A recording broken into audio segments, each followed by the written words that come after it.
Selamat pagi anak-anak, bagaimana kabarnya hari ini? Ibu harap semuanya dalam keadaan sehat ya. Hari ini kita akan belajar Bahasa Indonesia tema 4. Sebelum kita mulai belajar, anak-anak siapkan dulu buku catatan dan alat tulisnya. Nanti kalau ada informasi penting, anak-anak boleh catat di buku catatannya. Yang pertama, kita akan belajar mengenai sastra. Apa itu sastra? Sastra adalah suatu hasil karya manusia, baik lisan maupun tulisan, yang menggunakan bahasa sebagai media pengantar dan memiliki nilai estetik. Nah, anak-anak, sastra itu dibagi menjadi dua. Yang pertama ada sastra non-fiksi, lalu ada juga sastra fiksi. Apa itu sastra non-fiksi? Sastra non-fiksi adalah karya sastra yang berisi cerita bersifat informatif dan dibuat berdasarkan data atau informasi yang pengarang dapatkan.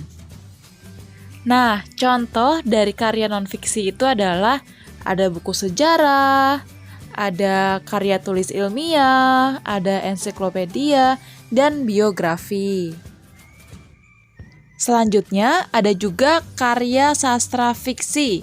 Karya sastra fiksi ini adalah karya sastra yang berisi cerita bersifat imajinasi atau hayalan pengarang, bukan berdasarkan kenyataan. Contohnya, ada cerpen, novel, dongeng, dan kumpulan puisi.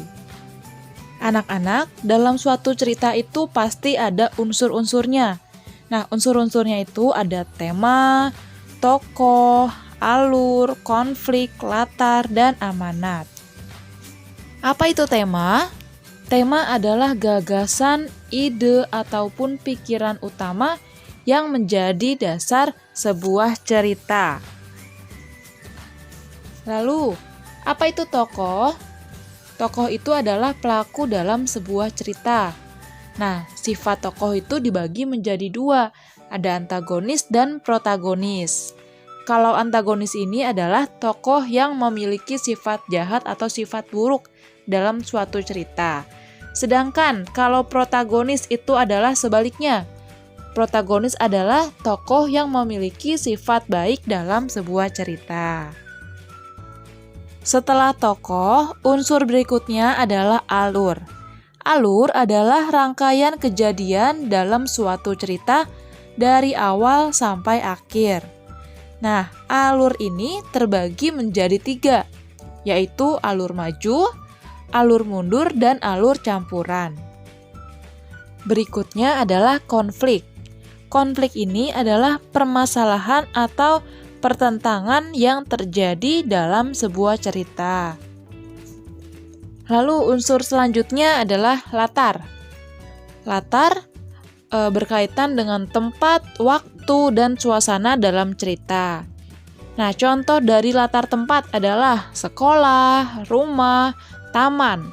Lalu, contoh dari latar waktu adalah pagi hari, kemarin, hari Jumat, dan lain sebagainya.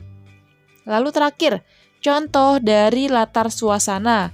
Ada sedih, gembira, bingung, bisa juga ada kecewa, dan lain sebagainya. Unsur terakhir adalah amanat atau pesan moral. Amanat adalah ajaran moral atau pesan yang ingin disampaikan pengarang kepada para pembacanya. Nah, setelah kita sudah mempelajari tentang unsur dari cerita, sekarang kita akan belajar mengenai cara menentukan pesan moral dari suatu cerita. Cara pertama adalah kita harus membaca cerita dengan cermat. Lalu yang kedua, setelah dibaca, kita mencari peristiwa dan kalimat yang mengandung saran, nasihat, pesan, atau anjuran. Lalu yang ketiga, kita mulai membuat kalimat kesimpulan dari peristiwa atau kalimat yang mengandung saran, nasihat, pesan, atau anjuran dengan bahasa sendiri. Di sini Ibu ada contoh teks mengenai Pak Kadir, anak-anak boleh baca dulu.